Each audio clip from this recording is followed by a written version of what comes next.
साथियों, कहा जाता है कि पति और पत्नी का रिश्ता काफ़ी पवित्र होता है, क्योंकि साथियों जब शादी होती है, शादी के समय जब साथ फेरे फिरते हैं तो उस समय पति पत्नी 7 जन्म तक साथ निभाने का वादा करते हैं। मगर साथियों, आज सन 2025 में ज़्यादातर पत्नियों ने अपने प्रेमी के साथ मिलकर अपने ही पति की हत्या करवा दी। कह सकते हैं कि जो वादा होता है वो उस वादे को तोड़ता ही जा रही हैं। आज की इस कहानी में ऐसा होता है, एक लड़की होती है जो इस घटना से लगभग 2 साल पहले वो अपनी बुआ के घर पर घूमने के लिए जाती है। साथियों, इसी बीच उनकी बुआ के पड़ोस में रहने वाले एक लड़के के साथ प्रेम प्रसंग शुरू हो जाता है। साथियों, इसके पश्चात उसकी शादी उसी गांव में हो जाती है। होने के पश्चात भी उसका जो प्रेम प्रसंग है वो लगातार जारी रहता है। साथियों, इसके पश्चात वो अपने प्रेमी से अपने ही पति की गोली मारकर हत्या करवा देती है। हेलो नमस्कार साथियों, मैं केशव सैनी आपके सामने एक नई स्टोरी लेकर आया हूँ। साथियों, आज की जो कहानी है वो है अलीगढ़ की। आज की इस कहानी को शुरू करने से पहले मैं आपसे एक विनती करना चाहूँगा कि अगर आप हमारे यूट्यूब चैनल पर पहली बार आए हो तो चैनल को अवश्य सब्सक्राइब करें, वीडियो को लाइक करें और शेयर करें। साथियों, आज की जो कहानी है वो है अलीगढ़ की। उत्तर प्रदेश में एक ज़िला पड़ता है अलीगढ़। उस ज़िले में एक थाना पड़ता है गंगेरी और उस थाना क्षेत्र में एक गांव पड़ता है नंगला, हिमाचल। उस गांव का रहने वाला एक व्यक्ति होता है, जिस व्यक्ति का नाम होता है ऋषि। साथियों, जो ऋषि होते हैं उनकी आयु लगभग 28 या 30 साल के करीब में होती है। साथियों, ऋषि होते हैं उनके पिताजी का नाम होता है दंग सिंह। साथियों, जो ऋषि होते हैं वो ट्रक चलाने का कार्य किया करते थे। कह सकते हैं कि वो ट्रक चलाने के लिए कोलकाता, दिल्ली, इसी तरह से काफ़ी लंबे दूर रूट पर जाया करते थे। साथियों, इस घटना से लगभग 2 साल पहले उनकी शादी एक लड़की होती है जिसका नाम होता है ललिता। उस लड़की से शादी होती है। साथियों, शादी हो जाती है। शादी होने के पश्चात सब कुछ ठीक चल रहा होता है। साथियों, अब इनके साथ शादी तो हो जाती है, मगर उनको ये नहीं पता होता है कि उनकी जो पत्नी होती है, उनकी पत्नी का किसी व्यक्ति के साथ प्रेम प्रसंग चल रहा है। साथियों, उनकी जो पत्नी होती है जिसका नाम होता है ललिता, वो अपनी बुआ के घर पर, जो एक गाँव पड़ता है जहाँ से उस गाँव में शादी होती है, उस गाँव में ही उसकी एक बुआ होती हैं जिसका नाम होता है गुड्डी देवी। उनके जो पति होते हैं उनका नाम होता है सोदान। वो इस घटना से लगभग 2 साल पहले वो उनके घर पर घूमने के लिए जाती है। साथियों, इसी दौरान उसी गांव के, या कह सकते हैं कि उनके पड़ोस में रहने वाला एक व्यक्ति होता है जिसका होता है नरेश। नरेश के साथ प्रेम प्रसंग शुरू हो जाता है। साथियों, कुछ दिन बीतते हैं। बीतने के पश्चात उसकी शादी, जो लड़का होता है जिससे प्रेम प्रसंग चल रहा होता है, उसी परिवार में हो जाती है। साथियों, जो जिससे शादी होती है उसका नाम होता है ऋषि। कह सकते हैं कि जो ऋषि होते हैं उनका ये चचेरा भाई होता है। जो नरेश होता है वो उनका चचेरा भाई होता है। साथियों, इसी तरह से अब शादी हो जाती है।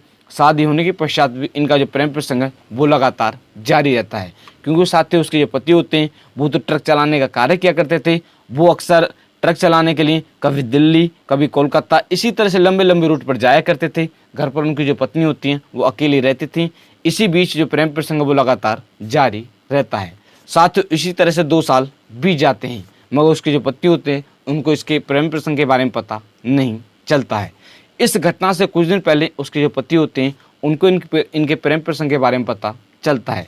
साथियों, जैसे ही पता चलता है तो वो इसका विरोध करते हैं। जो अपनी पत्नी होती है उसको भी डांटते हैं और जो उसका चचेरा भाई होता है उनको भी डांटते हैं। मगर साथियों, इसके पश्चात भी इनका जो प्रेम प्रसंग है वो लगातार जारी रहता है। साथियों, एक दिन जो मृतक की पत्नी होती है जिसका नाम होता है ललिता, वो अपने प्रेमी से कहती है क्यों ना जो मेरे पति हैं उनको रास्ते से हटा दे जाए, इसके पश्चात मैं शादी कर लूँगी और इसके पश्चात हम तो मौज की ज़िंदगी जीएंगे। साथियों, इसी तरह से उसका प्रेमी होता है वो भी उसकी बात मान लेता है।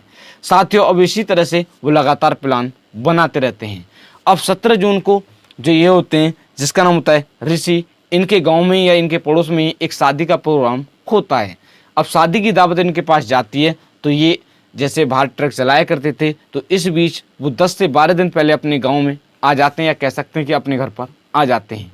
साथियों, अब वो घर पर ही रह रहे होते हैं। साथियों, इस बीच भी जो पति पत्नी होते हैं इनमें आपस में झगड़ा होता है। वही प्रेम प्रसंग को लेकर आपस में दोनों में झगड़ा होता है। साथियों, इसी तरह से साथियों, अब 17 जून को ही जिस दिन शादी का प्रोग्राम होता है, दोनों पति पत्नी में झगड़ा हो जाता है। झगड़ा होने के पश्चात जो पत्नी होती है उसका जो प्लान होता है वो प्लानिंग के अनुसार जो उसकी बुआ होती हैं जिसका नाम होता है गुड्डी देवी, उनके यहाँ पर चली जाती है। साथियों इसके पश्चात उसके जो पति होते हैं वो अपनी पत्नी को लुभाने के लिए जाते हैं, मगर वो नहीं आती है। साथियों इसके पश्चात वो अपने घर पर आ जाते हैं। साथियों जो उनकी पत्नी होती है वो इसके बारे में, जो उसका प्रेमी होता है जिसका नाम होता है नरेश, जो उनका चचेरा भाई होता है, जो मृतक होता है उसका चचेरा भाई होता है, वो इस पूरी कहानी के बारे में उससे बताती है और कहती है कि ऐसे ऐसे आज मौका है, आप मेरे पति को रास्ते से हटा दें। साथियों इसके पश्चात जो उसका प्रेमी होता है जिसका नाम होता है नरेश, वो वहाँ से जाता है और ये होते हैं जिसका नाम होता है ऋषि। ऋषि से कहता है कि ऐसे ऐसे हम तुम बाहर घूमने के लिए चल रहे हैं, और कहता है कि ऐसे ऐसे दारू पीएंगे। साथियों इसी तरह से वो घर से उनको लुभा कर ले जाता है और इसके पश्चात वो उनको शराब पिलाता है। साथियों अब शराब पिलाने के पश्चात जैसे ही उनको नशा होता है और इसके पश्चात वो गोली मारकर उसकी हत्या कर देता है। हत्या करने के पश्चात वो वहाँ से कह सकते हैं कि अपने घर के लिए चला जाता है। साथियों अब अगले दिन कह सकते हैं कि 18 जून सन 2025 की सुबह जो उसके चाचा होते हैं, उसके चाचा के घर के पास में ही जो ये होता है ऋषि, उसका शव मिलता है। सब मिलने के पश्चात इसके बारे में जो वहाँ का एक थाना पड़ता है गंगीरी, उस थाने की पुलिस को सूचना दी जाती है कि ऐसे ऐसे यहाँ पर एक व्यक्ति का शव है जो गांव के ही, जो पड़ोस के ही हैं। साथ ही जो पुलिस होती है वो वहाँ पर पहुँच जाती है। पहुँचने के पश्चात जो शव होता है उस शव को बरामद कर लेती है और इसके पश्चात जो मृतक के परिवार वाले होते हैं, जो घर वाले होते हैं, उनसे पूछताछ करती है। साथ ही पूछताछ के दौरान जो मृतक की पत्नी होती है वो कहती है कि ऐसे ऐसे मेरा पति का एक मोबाइल फ़ोन को लेकर एक गांव के ही एक व्यक्ति के साथ झगड़ा हुआ था, शायद उसने ही उसकी हत्या कराई है। कह सकते हैं कि वो कहते हैं कि ऐसे से मेरे पति की उसने ही हत्या कराई है। साथियों इसी तरह से जो पत्नी होती है वो एक कहानी, झूठी कहानी बनाती है। साथ ही जो पुलिस होती है वो उसकी बात मान लेती है और इसके पश्चात जांच पड़ताल करना शुरू कर देती है। साथ ही पुलिस गांव के काफ़ी सारे लोगों से पूछताछ करती है।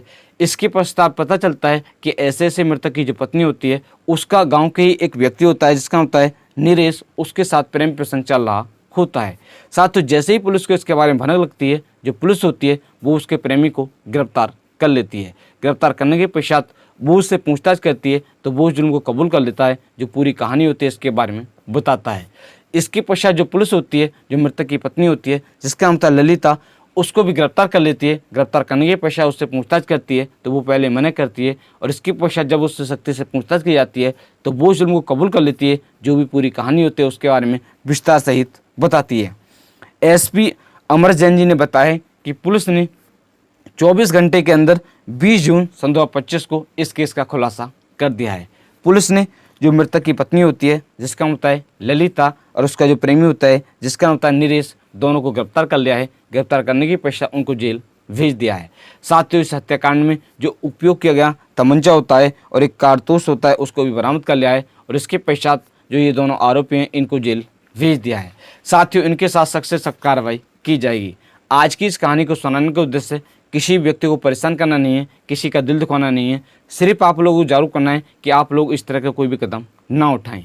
साथियों आज की जो कहानी है, इस कहानी को मैंने कुछ न्यूज़ के माध्यम से पढ़कर आप लोगों को सुनाया था, जैसे अमर उजाला न्यूज़, हिंदुस्तान न्यूज़ और वन टाइम न्यूज़ और ETV न्यूज़। इन न्यूज़ के माध्यम से पढ़कर आप लोगों की कहानी सुनाई थी। साथियों आप सभी लोग मस्त रहें, स्वस्थ रहें। अगर आप हमारे यूट्यूब चैनल पर पहली बार आए हो तो चैनल को अवश्य सब्सक्राइब करें, वीडियो को लाइक करें और शेयर करें। तो साथियों आप सभी लोग मस्त रहें, स्वस्थ रहें। मिलते हैं आपको नेक्स्ट कहानी के साथ। नमस्कार, धन्यवाद।